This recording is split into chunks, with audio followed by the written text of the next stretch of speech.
कैसे हैं आप सभी? आई होप अच्छे होंगे, राइट। चलिए, मैं योगिता प्रजापति यूट्यूब चैनल पे आप सभी बच्चों का स्वागत करती हूँ और आज मैं आपके लिए लेके आई हूँ एक्सरसाइज 6.3 का क्वेश्चन नंबर 2। तो प्लीज ध्यान से समझिएगा और समझ में आ जाए तो लाइक शेयर करना मत भूलिएगा। ओके बच्चों, चलिए स्टार्ट करते हैं। देखिए क्या कहना है इस सब में। आकृति 6.35 में, ये आपके सामने आकृति ड्रॉ मैंने तैयार किया है जो कि 6.35 का है, ठीक है। इसमें त्रिभुज ODC, तो ध्यान से समझिए, ODC समरूप है त्रिभुज OBA के। तो त्रिभुज OBA के कहने का मतलब ये वाला त्रिभुज इस त्रिभुज के समरूप है। और समरूप क्यों है? क्योंकि इनके संगत कोण बराबर होंगे या फिर इनकी संगत भुजाएं बराबर होगी, ठीक है। फिर हमें दे रखा है एंगल BOC बराबर 125 डिग्री, तो BOC बराबर 125 डिग्री और CDO, तो CDO कितना दे रखा है 70 डिग्री। हमेशा ध्यान रखना बच्चों एक बार। अब आप सोचे होंगे 125 डिग्री कैसे, तो बीच में जो एंगल आता है वह उतने डिग्री का होता है। अब आप यहाँ देख रहे हैं BOC, तो O बीच में आ रहा है, तो O कितने डिग्री का हो गया यहाँ पर 125 डिग्री का, ठीक है। लेकिन वो बाहर का एंगल है, ये ध्यान रखना, ये बाहरी एंगल है। फिर हमें दे रखा है CDO, तो D कितना आ रहा है यहाँ पे, ये रहा C, D कितना आ रहा है 70 डिग्री। तो बीच में जो भी एंगल आता है वह उसका माप सम के अंदर उसका माप दे रखते हैं, ठीक है। अब हमें फाइन क्या करना है, चलो ये तो ड्रॉ की बात हो गई, हमें फाइन करना है एंगल DOC, मतलब कि DOC इस त्रिभुज की अगर मैं बात करूं तो बीच वाला O जो हमें है वो हमें एंगल क्या करना है, फाइन करना है, ठीक है, क्योंकि O बीच में आ रहा है। फिर एंगल DCO, तो ये रहा DCO, तो ये हमें C भी फाइन करना है क्योंकि C बीच में आ रहा है। देन OAB, तो OAB ये वाला एंगल भी हमें फाइन करना है। ओके बच्चों, तो आया समझ में यहाँ तक? चलिए स्टार्ट करते हैं।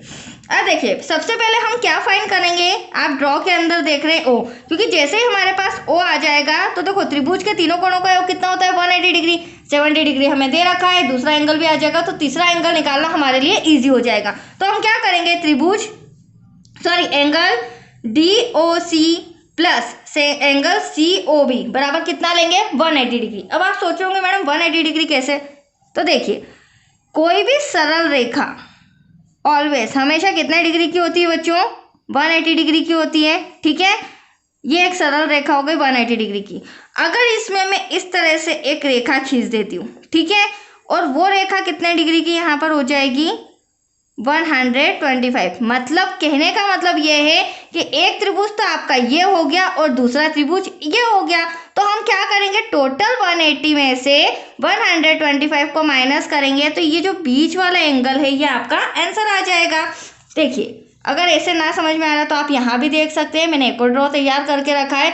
देखो बच्चों ध्यान से, ये जो DB है ये क्या है, हमारी सरल रेखा है, ठीक है, जो कि 180 डिग्री की है। अगर इसे मैं पूरा मिला दूँ तो ये 180 डिग्री और इसमें एक एंगल हमें 125 दे रखा है। अब हमें O फाइन करना है, क्या फाइन करना है O, तो 125 को माइनस करेंगे तो हमारा क्या आ जाएगा O आ जाएगा। तो आया आपको समझ में?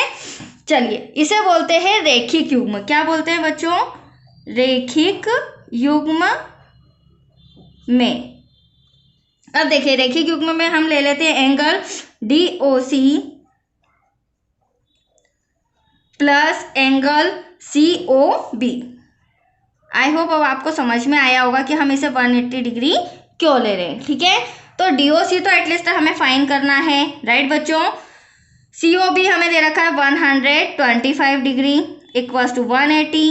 अब क्या करेंगे हम, DOC तो हमें फाइन करना है, प्लस का 125 उधर जाके माइनस का हो जाएगा, तो एटलीस्ट DOC बराबर कितना आ जाएगा जब आप माइनस करोगे, दैट्स योर आंसर 55 डिग्री।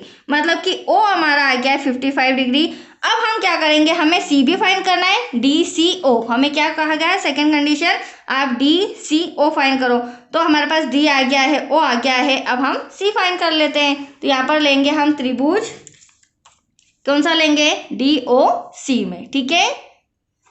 तो लिख लेते हैं यहाँ पर त्रिभुज DOC में। अब DOC में आप देख सकते हैं एंगल D कितना है बच्चों 70 डिग्री है, तो angle D plus angle O plus angle C बराबर तीनों कोण कितने हो जाएंगे 180 डिग्री के। एंगल D तो हमारे पास कितना है 70 डिग्री का, एंगल ओ अभी आपके सामने कितना आया बच्चों, 55 डिग्री का, वो मैं यहाँ लिख देती हूँ। और एंगल सी तो हमें फाइंड करना है, राइट। इन दोनों को प्लस करेंगे, आ जाएगा हमारा sorry 125 degree equals to 180 degree. Angle C find करना है हमें, तो 125 क्या हो जाएगा, उधर जाके माइनस का हो जाएगा। अब एंगल सी जब 180 में से 125 माइनस करोगे तो यहाँ भी आएगा 55, ठीक है। तो अब हमारा आंसर आ चुका है। कहने का मतलब ये है जो यहाँ पर था हमारा डी आ गया, ओ आ गया और सी आ गया 55 डिग्री, ठीक है।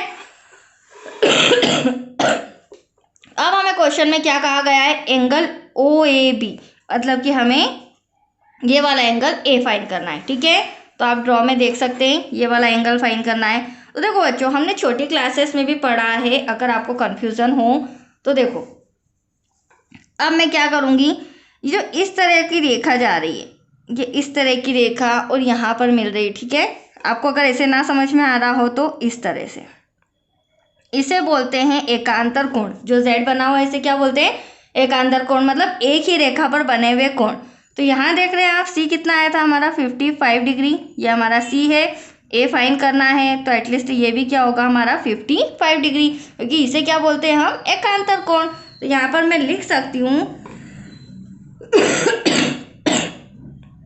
एंगल डी सी ओ बराबर है एंगल ओ ए बी के, क्योंकि ये दोनों एंगल क्या है 55। आप ड्रॉ में देख लीजिए, एंगल डी सी ओ, ठीक है, बराबर है एंगल ओ ए बी के, क्योंकि ये 55 डिग्री है तो ये भी कितना होगा 55 डिग्री। That's clear. अब हमारे पास तीनों एंगल आ चुके हैं जो हमें फाइंड करने के लिए कहा गया था। तो लास्ट में एक बार और मैं रिटर्न कर देती हूँ, यहाँ पर लिख देती हूँ बच्चों, एंगल डी ओ सी बराबर 55 डिग्री, राइट। ये पूछा गया था हमसे। फिर एंगल डी सी ओ पूछा गया था, वो भी हमारा 55 डिग्री आया है। और लास्ट में यहाँ लिख देती हूँ मैं एंगल ओ ए बी, ये आपके सामने रिटर्न दिख रहा है, ये भी आ गया हमारा 55 डिग्री। That's your answer. तो आया आपको समझ में, छोटा सा सम था, बहुत ही अच्छा था। तो आज के लिए इतना ही। नेक्स्ट जो वीडियो रहेगा वो आपका क्वेश्चन नंबर 3 से रिलेटेड रहेगा। ओके, थैंक यू बच्चों।